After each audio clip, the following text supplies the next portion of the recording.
नमस्कार, मैं हूं जयश्री नागदा और आप देख रहे हैं बेबाक राजस्थान।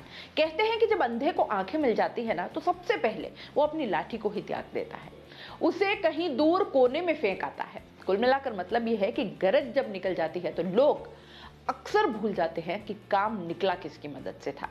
सही कह रही हूं ना? जरिए को भला याद रखकर क्या करना है, अब तो मकसद पूरा हो गया, और जब हो गया तो पीछे मुड़कर क्यों देखना।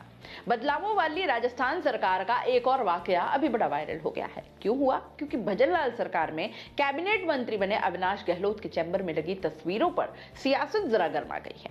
गहलोत ने सचिवालय के मंत्रालय भवन में अपने चैम्बर में विधिवत पूजा अर्चना और मंत्रोच्चार के बाद नए साल पर चार्ज लिया। गहलोत के चैम्बर में उनकी कुर्सी के पीछे लगी तस्वीरों में महात्मा गांधी और संविधान निर्माता भीमराव अंबेडकर की तस्वीरें गायब हो गई। उनके चैम्बर में आरएसएस के संस्थापक और पहले सरसंघचालक डॉक्टर केशव राव बलिराम हेडगेवार और दूसरे सरसंघचालक माधव राव सदाशिवराव गोलवलकर की तस्वीरें तो लगाई गई हैं, लेकिन ये दो तस्वीरें गायब हो गई। मंत्री गहलोत के चैम्बर में उनकी कुर्सी के पीछे 7 तस्वीरें लगाई गई हैं। हेडगेवार और गोलवलकर के बीच भारत माता की तस्वीर भी है। नीचे पूर्व प्रधानमंत्री अटल बिहारी वाजपेयी, राष्ट्रपति द्रौपदी मुर्मू, पीएम नरेंद्र मोदी और सीएम भजनलाल शर्मा तक की तस्वीरें लगाई गई हैं। देखिए, सरकारी दफ्तरों में बीजेपी के मंत्री गांधी और अंबेडकर की तस्वीरें अब तक लगाते आए हैं। पिछले बीजेपी राज के दौरान मंत्री राष्ट्रपति प्रधानमंत्री के अलावा महात्मा गांधी अंबेडकर की तस्वीर लगाते थे। हेडगेवार और गोलवलकर की तस्वीर सरकारी दफ्तर में कम ही देखने को मिलती थी। अविनाश गहलोत आरएसएस से जुड़े रहे हैं और उन्होंने छात्र जीवन से ही संघ में काम किया है। गोलवलकर और हेडगेवार की तस्वीरें लगाने के पीछे कैडर को मैसेज देने का प्रयास भी माना जा रहा है। गांधी अंबेडकर की तस्वीर नहीं होने पर अब सवाल उठने लगे हैं।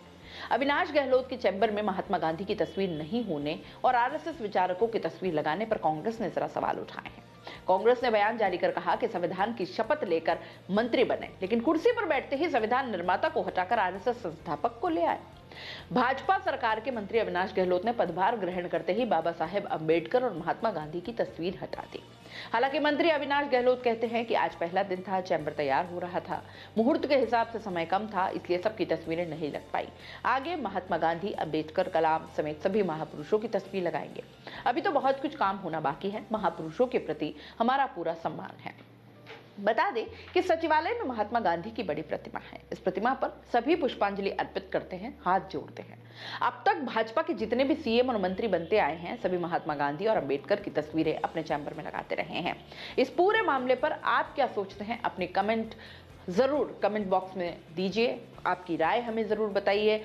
क्या गांधी और अंबेडकर की तस्वीरें हटाना और आरएसएस से जुड़ी दोनों सरसंघचालक की तस्वीर लगाना क्या मैसेज देता है? क्या ये होना चाहिए, नहीं होना चाहिए? इस पर आप क्या सोचते हैं, क्या राय रखते हैं? ये हमारे लिए भी मायने रखती हैं। और हाँ, जाते जाते चैनल लाइक, शेयर और सब्सक्राइब जरूर करते जाइएगा। आपका साथ हमारे लिए बहुत ज़रूरी है।